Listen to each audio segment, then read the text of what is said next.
8ویں سپارے میں کہ آپ پاس والا بھی ہے سورت آراف، وہ بھی پڑھی گئی 8ویں سپارے کی، تو اس کے آخر میں اللہ پاک نے ذکر کیا وَلَقَدْ خَلَقْنَاكُمْ ثُمَّ صَوَّرْنَاكُمْ ثُمَّ قُلْنَا لِلْمَلَائِكَةِ اسْجُدُوا فَسَجَدُوا إِلَّا إِبْلِيسَ، تحقیق ہم نے تمہیں پیدا کیا، ثُمَّ صَوَّرْنَاكُمْ، پھر ہم نے تمہاری تصویر بنائی۔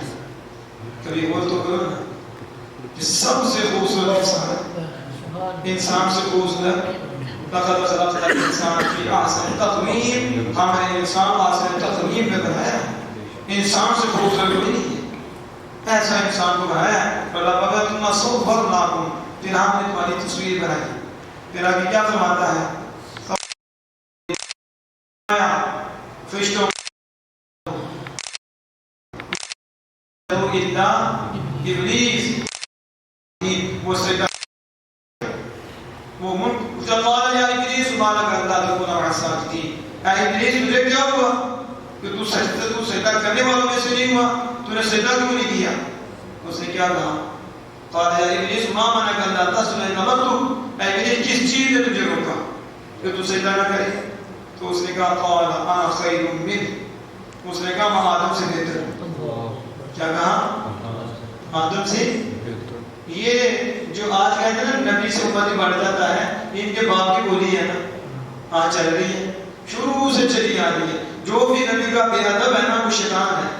ہمیشہ یاد رکھو، جو بھی نبی کا سب سے پہلے نبی کا بے ادب شیطان ہے، اور جو بھی بے ادبی کرتا ہے وہ شیطان کی نسل سے ہے، شیطان کے طریق پہ ہے۔ جو بھی بے ادب ہے، چاہے وہ آگ کا بنا ہے چاہے وہ مٹی کا بنا ہے، جو بھی بے ادب ہے شیطان کے اچھے ادب ہے، وہ بھی شیطان ہے۔ اس نے کہا انا خیر منہ خلقتنی من نار وخلقته من طین، کہا میں بہتر ہوں، تو نے مجھے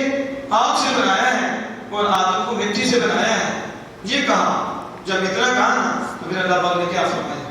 اب یہ شیطان ہے اور آپ کو پتا ہے کہ اس نے کتنی عبادت کی ہے،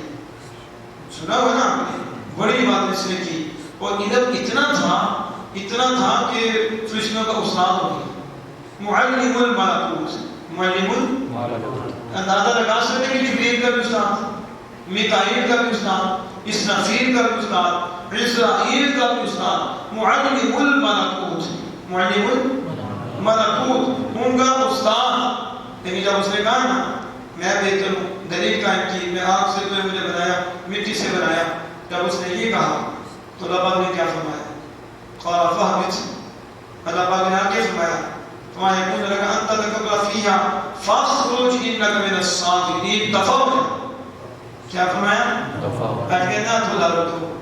آتیان تو کو تو ہمارا باپ لگتا ہے تو اس کو لارا تو ہمارا تو کچھ نہیں لگتا، وہ تو اللہ نے اولاد رکھا ہے۔ ابھی قرآن میں اور آیات بھی ہیں کہ جب اس نے سجدہ نہیں کیا نا اللہ نے جنت سے اس کو نکالا، یہ جنت میں ہی تھا، تو پھر پوچھا وہ بتانا مقصود تھا کہ ظالم نے سجدہ کیوں نہیں کیا، اور قیامت تک نصاب دینا تھا کہ اس بندے کی عبادت کوئی فائدہ نہیں دے گی، اس کا علم بھی کوئی فائدہ نہیں دے گا، اگرچہ وہ فرشتوں کا استاد بھی ہو جائے، اگر نبی کا بے ادب ہو جائے، اس کی کسی پگ کا کوئی لحاظ نہیں ہے، اس کے شیخ الحدیث ہونے کا بھی کوئی لحاظ نہیں ہے، اس کے کبے چبے کا بھی کوئی لحاظ نہیں ہے، وہ ممبر پہ بیٹھا تو اس کا کوئی لحاظ نہیں ہے، وہ باپ ہے، وہ چچا ہے، وہ حاکم ہے، وہ فلاں ہے، وہ فلاں ہے، اس کی کوئی حیثیت نہیں۔ کیا شیطان سے بھی بڑھ کر تھے؟ جب اس شیطان نے بے ادبی کی تو اللہ پاک کا انداز دیکھیں، اس وقت پہلے نہیں نکالا جب سجدہ نہیں کیا، فخرج فإنك رجيم، دفع ہو جا تو لعنتی ہے۔ کیا فرمایا؟ دفع ہو جا تو لعنتی ہے اور تو ذلیل ہے،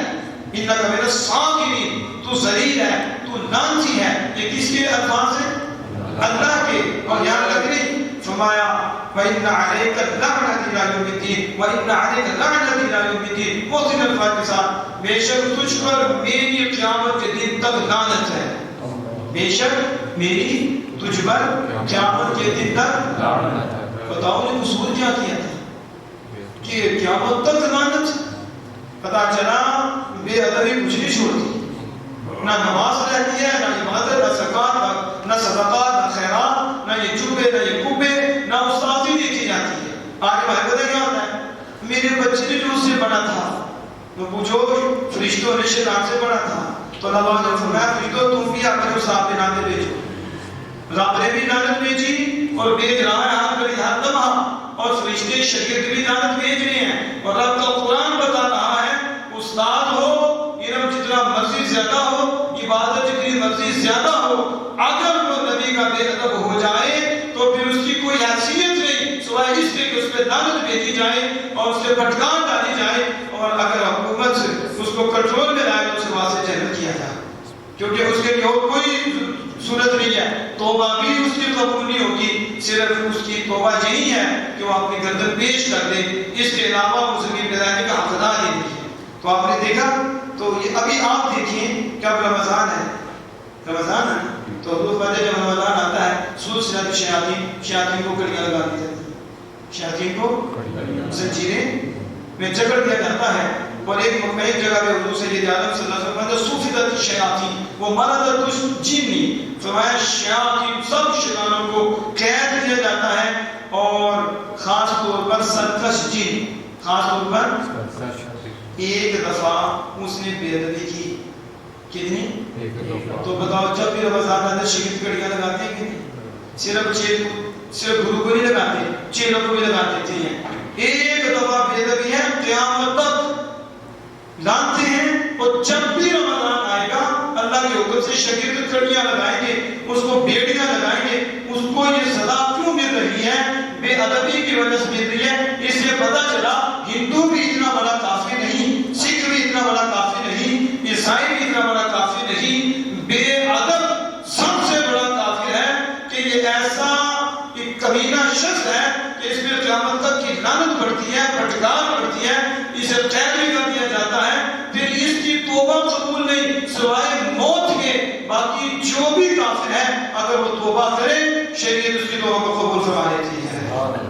آپ سمجھیے کہ نہیں؟ اس لیے اس حوالے سے مضبوط نہ کریں، آپ کو وہ گالی دے تو آپ لال پیلے ہو جاتے ہو، اور جو رسول اللہ پہ بولے کہتے ہیں کوئی بات نہیں ہے، یہ تو مسئلہ ہی کوئی نہیں ہے، جو آل رسول پہ بولے مسئلہ ہی کوئی نہیں ہے، جو اصحاب رسول پہ بک بک کرے مسئلہ ہی کوئی نہیں ہے، اور جو ازواج مطہرات بالخصوص حضرت ام المؤمنین عائشہ صدیقہ رضی اللہ عنہا پہ بولے مسئلہ ہی کوئی نہیں ہے، تابعین پہ بولے، تبع تابعین پہ بولے، بزرگان دین پہ بولے، اولیاء اعظام پہ بولے، محدثین پہ بولے، مفسرین پہ بولے، امامین پہ بولے، امام اعظم پہ بولے، امام شافعی پہ بولے، مسئلہ کوئی نہیں، مسئلہ بڑا ہے، آنکھ بند ہونے سے پہلے آپ کو پتہ چل جائے گا کہ جب اندر جائیں گے پھر آپ کو پتہ چلے گا مسئلہ کتنا بڑا تھا۔ جو آج دفاع کر رہے ہیں ان کی ذاتوں کے اور ان کا ادب کر رہے ہیں، احترام کر رہے ہیں، مرنے سے پہلے دیدار مصطفیٰ بھی ہوگا، قبر میں روشنیاں بھی آ جائیں گی۔ اس لیے اللہ محترم کی جو بات کی ہمیشہ یاد رکھیے، ادب، اور اہل سنت میں ہے ہی ادب، اہل سنت میں ایسی بات ہے کہ شکر ادا کیا۔ میں نے پچھلے جمعے میں بھی کہا تھا امریکہ سے کپڑا تیار ہو کر مدینے سے ہو کر ادھر آتا ہے تو ہم چومتے ہیں،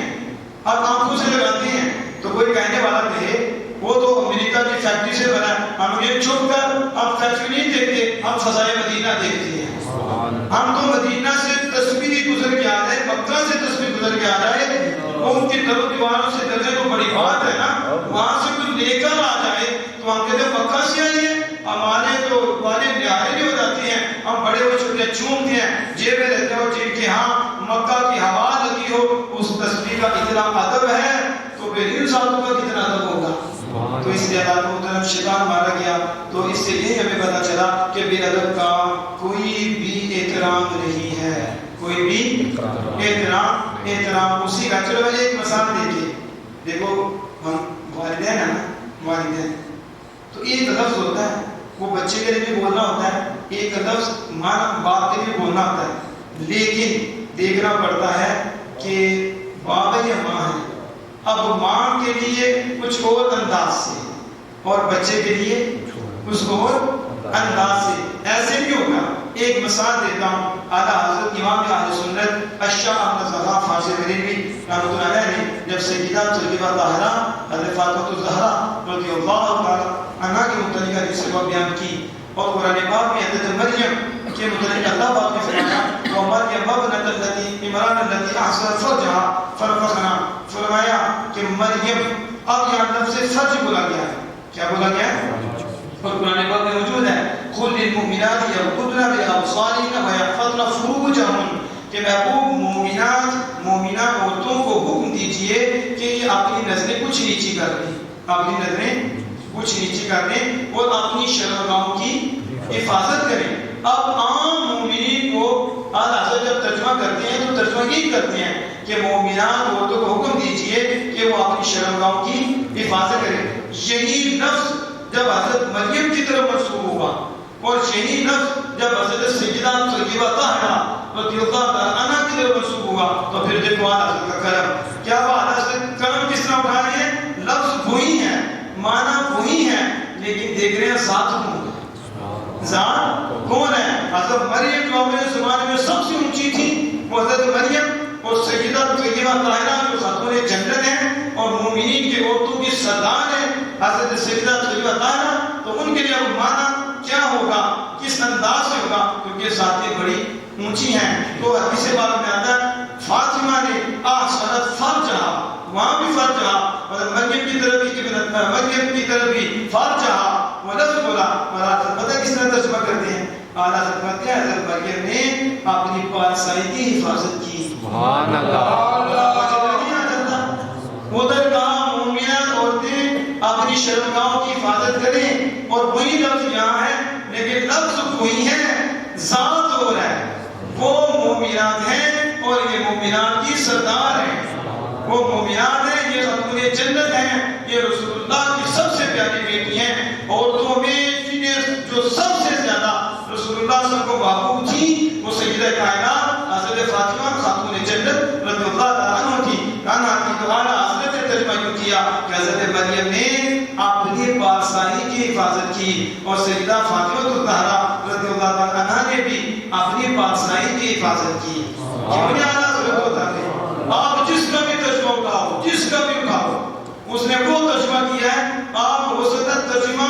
پڑھتے ہی کسی اور جگہ پہنچ جائے، آپ کا ذہن بدل جائے، لیکن اعلیٰ حضرت نے ایسا کیا ہے کہ جب ترجمہ پڑھتے ہیں ذہن کیا بدلنا، عشق ہی بڑھتا ہے، محبت ہی بڑھتی ہے کہ فاطمہ نے اپنے پارسائی کی حفاظت کی تو اللہ نے حضرت فاطمہ اور ان کی اولاد کو جہنم میں حرام فرما دیا۔ یعنی اب نہ ان کی اولاد کو جہنم چھو سکتی ہے، نہ سیدہ طیبہ طاہرہ کو جہنم چھو سکتی ہے۔ اس لیے یہ میں نے کچھ باتیں کی کہ اللہ کا فضل ہے، ہم ادب والے ہیں، شکر ادا کریں۔ میں تو کہتا ہوں اس کے لیے نفل بھی پڑھا کرو کہ اللہ نے اتنا فضل فرمایا ہے کہ ہمیں ادب کی دولت دی ہے، ادب والوں کے ساتھ رکھا ہے۔ دعا کرو اللہ پاک آخری لمحے تک ہمیں ادب کامل کی دولت نصیب فرمائے، اور قبر میں بھی ادب والوں کا ساتھ اور حشر میں بھی ہمیں ادب والوں کا ساتھ نصیب فرمائے۔